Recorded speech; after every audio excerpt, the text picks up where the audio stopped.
Δεν κατάφερα αυτό γιατί οι γονείς μου έκαναν εκείνο. Δεν πέτυχα τα όνειρά μου γιατί αυτός με εμπόδισε. Δεν προχώρησα σε αυτό στη ζωή μου γιατί εκείνη με εγκατέλειψε. Και όλα αυτά παραμένουν κοντά μας ακόμα και όταν αυτοί έχουν φύγει από τη ζωή μας. Είμαστε κολλημένοι σε ένα παρελθόν γιατί φοβόμαστε να αντιμετωπίσουμε με σοβαρότητα και ωριμότητα τη ζωή και να απελευθερώσουμε την όποια αμυχή έχει κάνει την ψυχή μας να είναι ανοιχτή. Με αυτόν τον τρόπο ταΐζουμε για πάντα αυτούς που μας πλήγωσαν και δεν αφήνουμε τον εαυτό μας να εξελιχθεί σε έναν νέο και καλύτερο άνθρωπο. Άφησε τον να φύγει.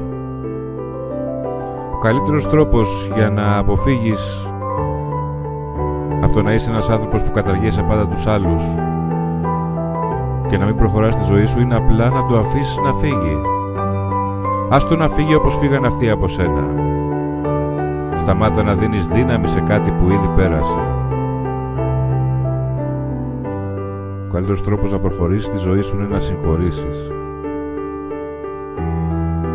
Να δημιουργήσεις εσύ τον δρόμο που θα κάνει όλους αυτούς που σήμερα κατηγορείς να σκεφτούν ότι τελικά έκαναν λάθος, να φερθούν έτσι ή αλλιώς.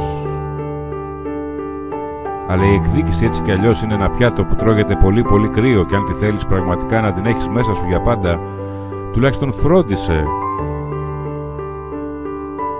να το κάνεις σαν μια ακόμα εξέλιξή σου. Γίνε καλύτερος.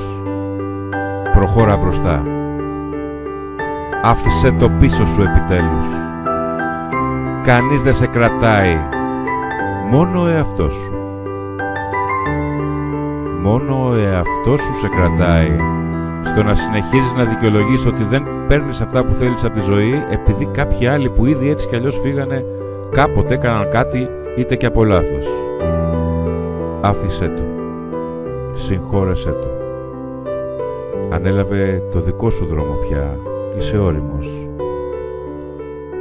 Δεν λέω ότι όλοι οι άνθρωποι είναι καλοί εκεί έξω, αλλά εσύ σίγουρα μπορείς να επιλέξεις να είσαι καλός. Εσύ σίγουρα μπορείς να επιλέξεις να ζεις χωρίς να έχεις μέσα σου την εκδίκηση. Μπορείς να γίνεις φωτεινός. Εγκατέλειψέ το.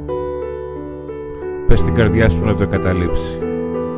Το παρελθόν έφυγε, αύριο είναι το μέλλον. Αν δεν γίνεις καλύτερος στο τώρα, ο μελλοντικός εαυτός σου που σε χαιρετά να πας κοντά του, στεναχωριέται γιατί σε θέλει να πας εκεί μέσα από τον αγώνα που έδωσες, πιο δυνατός, πιο καθαρός, πιο όριμος. Άφησε το να φύγει. Σε περιμένει ο μεγαλύτερος στόχος στο μέλλον.